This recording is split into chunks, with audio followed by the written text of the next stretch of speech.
అందరికీ నమస్కారం. విజయవాడలో ప్రేమోన్మాది గడ్డం మణికంఠ హత్య చేసినటువంటి దర్శిని తండ్రి శ్రీరామచంద్రమూర్తి గారి మరణం పట్ల ఇంతవరకు రాష్ట్ర ప్రభుత్వం ఎందుకు స్పందించలా? హోంమంత్రి గారు ఎందుకు స్పందించలా? దీనికి కారణం గడ్డం మణికంఠ తెలుగుదేశం పార్టీ కార్యకర్తనా? తెలుగుదేశం పార్టీ సానుభూతిపరుడనా? ఇంత సంచలనం రేపినటువంటి ఈ హత్యపై ఇంతవరకు రాష్ట్ర ప్రభుత్వం కానీ తెలుగుదేశం పార్టీ నాయకులు కానీ కూటమి నాయకులు కానీ స్పందించలేదంటే ఖచ్చితంగా గడ్డం మణికంఠ తెలుగుదేశం పార్టీ సానుభూతిపరుడు, తెలుగుదేశం పార్టీ కార్యకర్త కనుకనే ఇంతవరకు రాష్ట్ర ప్రభుత్వం కానీ హోంమంత్రి గారు కానీ అదేవిధంగా తెలుగుదేశం పార్టీ నాయకులు కానీ పశ్చిమ నియోజకవర్గంలో ఉండేటువంటి ఎమ్మెల్యే సుజనా చౌదరి గారు కానీ కనీసం స్పందించకపోవడానికి కారణం ఇవేమి మేము సొంతంగా చెప్తున్నటువంటి మాటలు కాదు. గడ్డం మణికంఠ మీరు చూస్తూ ఉంటే కేశినేని చిన్ని గారితో వారు దిగినటువంటి ఫోటో, మణికంఠ దిగినటువంటి ఫోటో, మరొక ఫోటో కేశినేని చిన్ని గారితో ఉన్న ఫోటో మొన్న ఎలక్షన్ సందర్భంగా, మరొక ఫోటో చూడండి కార్పొరేషన్ ఎన్నికల సందర్భంగా మణికంఠ చంద్రబాబు నాయుడు గారు ప్రచారం చేస్తున్నటువంటి సందర్భంలో ఆయన సెల్ఫీ తీసుకున్నటువంటి ఫోటో కాబట్టే మేము చెప్తా ఉన్నాం, గడ్డం మణికంఠ ముమ్మాటికి తెలుగుదేశం పార్టీ సానుభూతిపరుడే. అతను ప్రేమోన్మాదే, ఇతను దర్శిని తండ్రి శ్రీరామచంద్రమూర్తి గారిని అత్యంత దారుణంగా కిరాతకంగా నడి రోడ్డు మీద అత్యంత పాశవికంగా చంపేసిన ఇంతవరకు రాష్ట్ర ప్రభుత్వం స్పందించలేదు.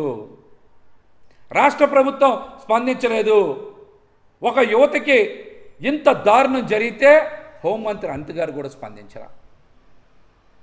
ఈ ఘటనకి కోతవేటు దూరంలో డిప్యూటీ సీఎం పవన్ కళ్యాణ్ గారి క్యాంపు కార్యాలయం కూడా ఉంది, కనీసం వారు కూడా స్పందించలా. ఇంతకన్నా అన్యాయం ఏమైనా ఉంటుందా? విజయవాడ నగరం నడిబొడ్డున దర్శిని కుటుంబానికి ఇంత ఘోర అన్యాయం జరిగితే రాష్ట్ర ప్రభుత్వం స్పందించకపోవడం ఏంటి?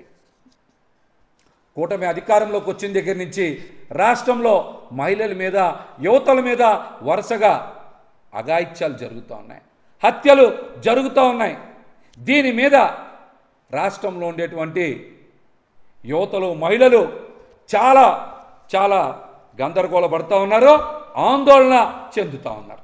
మనందరికీ తెలిసిందే సుచరిత చీరాల్లో జరిగిన ఘటన, మరి మొన్న దర్శిని తండ్రి గారైనటువంటి శ్రీరామచంద్రమూర్తి గారిని చంపిన ఘటన, మరొక ఘటన అజిత్ సింగ్ నగర్లో మదర్సాలో అనుమానాస్పదంగా మృతి చెందినటువంటి కరిష్మా ఘటనలో కూడా వారి తల్లిదండ్రులు కూడా మరి సోషల్ మీడియాలో మాట్లాడుతూ ఉన్నారు. కరిష్మా ఘటన కూడా వారి తల్లిదండ్రులు మాట్లాడుతూ ఉన్నారు, మాకు ఫుడ్ పాయిజన్ వల్ల కరిష్మాలో చనిపోలేదు, బాడీ మీద దెబ్బలు ఉన్నాయి, మాకు అనుమానాస్పదంగా ఉందని వారు కూడా ఆవేదన చెందుతూ ఉన్నారు. ఈ ఘటనల మీద నగర ప్రజలకు కూడా పలు అనుమానాలు ఉన్నాయి, పలు సందేహాలు ఉన్నాయి.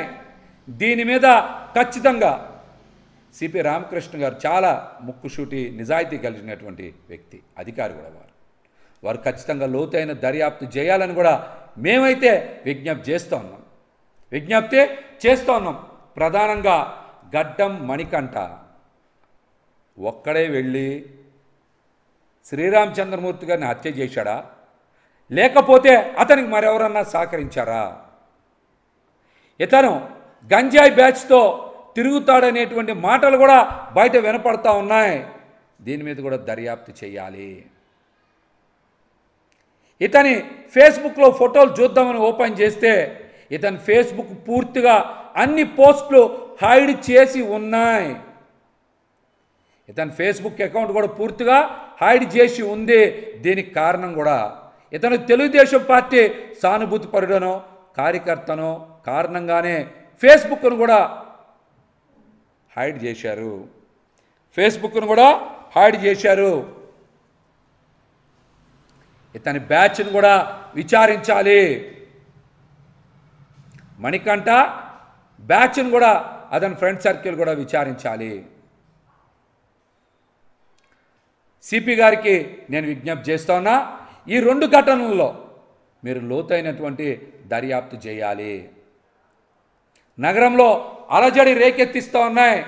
ఓ పక్కన దర్శిని కుటుంబానికి జరిగిన అన్యాయం, మరొక పక్కన కరిష్మా కుటుంబానికి జరిగిన 2 కూడా పెద్ద ఘటనలే.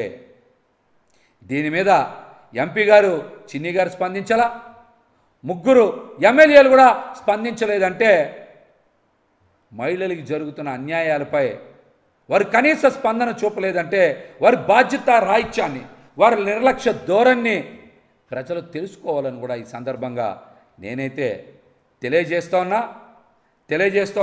ముఖ్యంగా దర్శిని కుటుంబాన్ని నేను వెళ్ళి పరామర్శించా.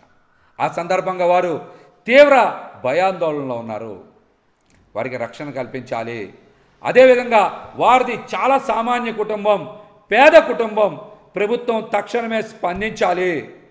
వారికి సొంత ఇల్లు, ఉద్యోగం, ఆర్థిక సాయం, అదేవిధంగా రక్షణ కల్పించాలని కూడా మేము డిమాండ్ చేస్తూ ఉన్నాం. పార్టీలో కూడా పెద్దలకి అంశాలని ఖచ్చితంగా తెలియజేసి ఇటు దర్శినికి అదేవిధంగా అటు కరిష్మా కుటుంబాలకి న్యాయం జరిగేలాగా పార్టీ అగ్రనాయకత్వంతో మాట్లాడి వారి సూచనల మేరకు తదుపరి కార్యాచరణ కూడా చేస్తామని ఈ సందర్భంగా తెలియజేస్తా. సుజనా చౌదరి గారు ఎక్కడున్నారు? మీరు నియోజకవర్గంలో ఒక ఆర్య వైశ్య సామాజిక వర్గానికి చెందినటువంటి దర్శిని కుటుంబానికి అన్యాయం జరిగితే మీరు ఎక్కడ? ఆ కుటుంబాన్ని పరామర్శించడానికి మీకు తీరిక ఓపిక లేదా? ఆ కుటుంబానికి భరోసా ఇవ్వడానికి మీకు సమయం లేదా?